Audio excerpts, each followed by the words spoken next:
Hey, what's up out there? Dave Duford here at Final Expense Agent Mentor at feagentmentor.com, where I help agents like you succeed in the insurance business. And today I'm doing actually my second live stream YouTube because I did literally the best sales training I've ever done on getting agents started in the final expense business, but I was too stupid to access the audio so you could actually hear the amazing content and training that I was providing. So I can only hope to replicate the greatness that is my training. And let's hope that it will equal, if not exceed, the value that was so tremendous and awesome that you unfortunately missed out because of my lack of IQ. All right, so today's training is going to be about what to carry on a final expense appointment. Specifically, I had a question asked of me from a subscriber that wanted to know kind of what to expect and what to carry into a final expense appointment. And so the purpose of this video is to answer that question in entirety.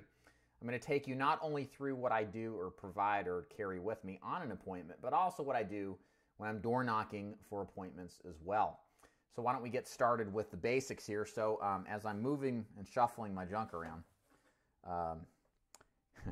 and to show you what I've got here. This here to start, of course, is where the magic all happens. Right there, guys. This is the Accordion file that I carry with me. That is where, God, the stuff.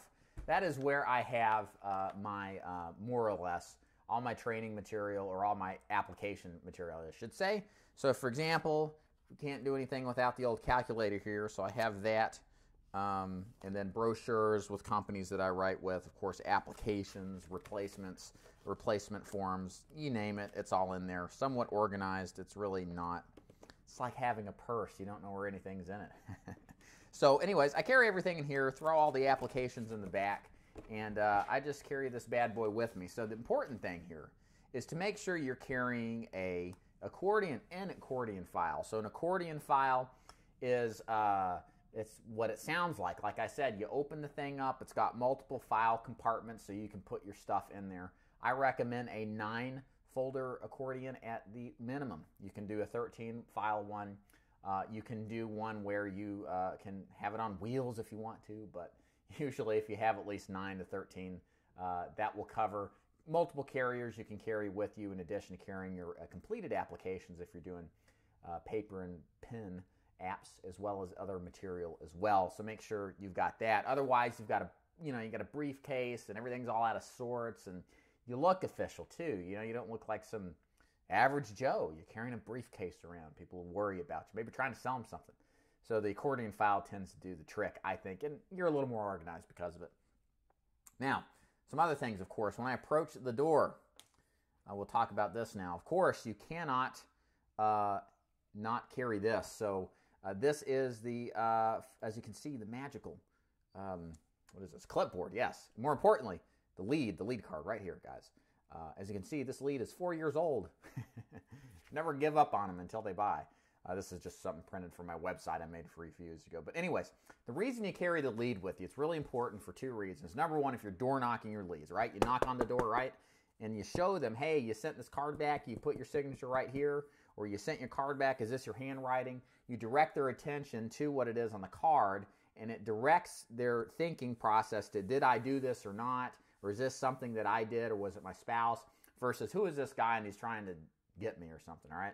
The other thing, of course, is when you talk about, the reason I'm here is because you sent this card back, you're in the presentation, you can see here it says you may qualify for a state-regulated life insurance program, blah, blah, blah. So the card is good just as a reference point. It's good to help you get into the door, as well as just have the vital information, of course, to get in and start hopefully doing what you do. So carry the clipboard, carry the card. When I door knock a lead, I'll add this in. I don't carry this big thing here. I just, I won't throw that on the ground, I don't do that anymore. I just carry this, all right? This is simple. This is easy. I don't look like I'm some big official dude carrying all this crap up to the door to try to get in. I just look like, hey, there's something here I want to show you. I think it's a little less of a sales pressure thing. So I just carry this to the door. That's all I need. And then when they say, yeah, come in, I'll say, hold on, let me shut my car off and then grab my stuff and I'll come back in. Now, also when you're at the door, a couple other things you can use. Of course, right here we have an example of a Lanyard. Lanyard? I never knew how to pronounce that stuff, but you get this official badge, right? The official badge, right? Because some guy's face and name and information makes it official. Well, not really, but hey, good enough, right? So I use this because at the end of the day, what this allows us to do is to play the part of looking like some sort of official person. People believe, or by natural disposition, perspective is reality, all right, guys? So if you look official, you look the part, people will just assume until otherwise told differently.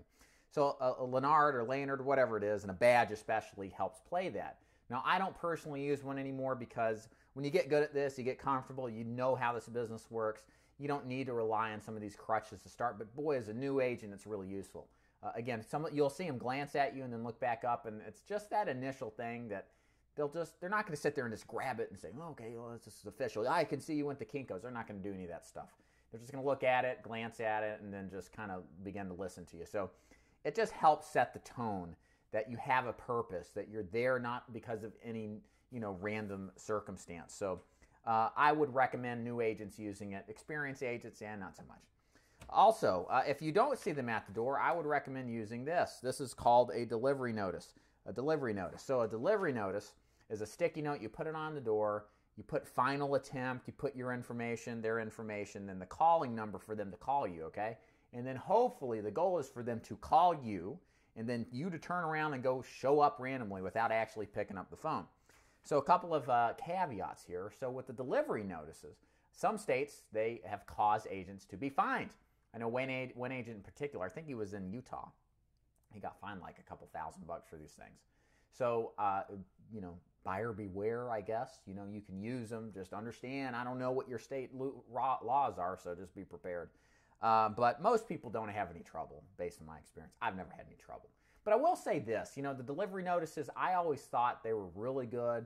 Back in 2011 when I started, they were pretty effective. But I have noticed a deliberate reduction in quality, or I should say response to these actual forms. Just people don't seem to respond to them as much as they used to. I used to get maybe 4 out of 10, 5 out of 10 to call back.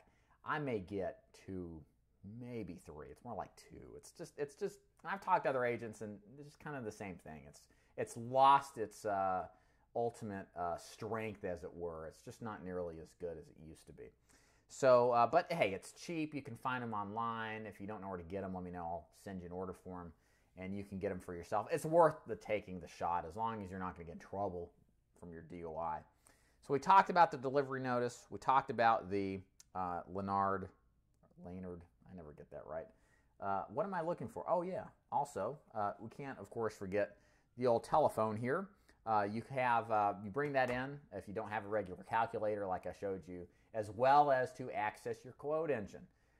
Quote engines help compile all your company's rates.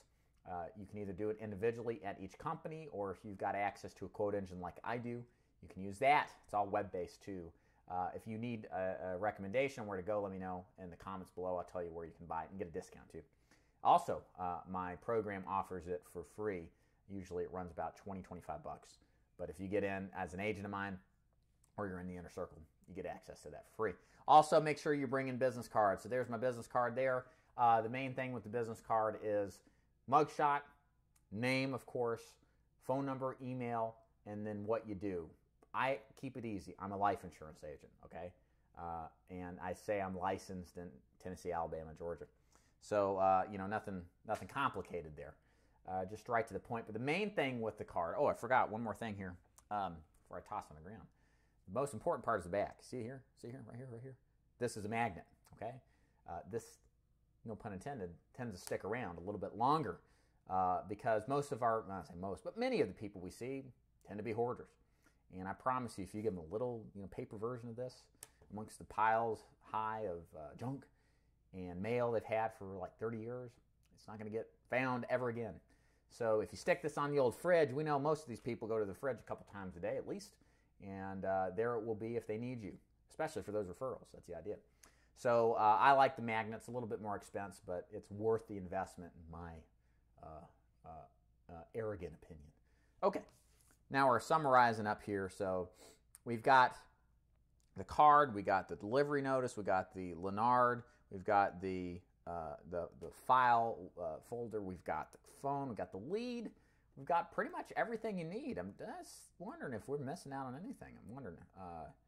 You know, I mean, that's pretty much all you really need, guys. I mean, this is not very complicated. You know, this is really more intended to the new guy who's never done this before. But, I mean, the idea here is just, you know, take the basics. Oh, you could. I had it over there. I had it earlier when I screwed up the first broadcast of the show.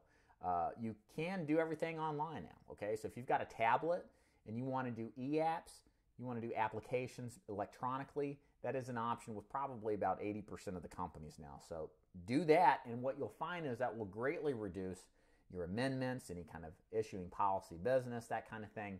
So definitely consider doing that if you don't want to do the old paper and pencil, paper and pen thing. I say this as a technological Luddite. I have been resisting change since I started because if it ain't broke, don't fix it. I'm used to writing up paper apps. I like it. I'm accustomed to it. But I've been forced in a few circumstances lately to do the electronic process, and it is super easy. And it's really good for new agents because it reduces the amendments and all the frustrations that come with not getting policies issued like they should. So that's pretty much it. If you guys have any specific questions on what to carry, you know, when I run into a finance appointment, I'm wearing a polo like this, maybe some jeans, you know, as far as what to wear. If you got any questions or anything like that you'd like me to expand on, go ahead and post a comment below. Like the video.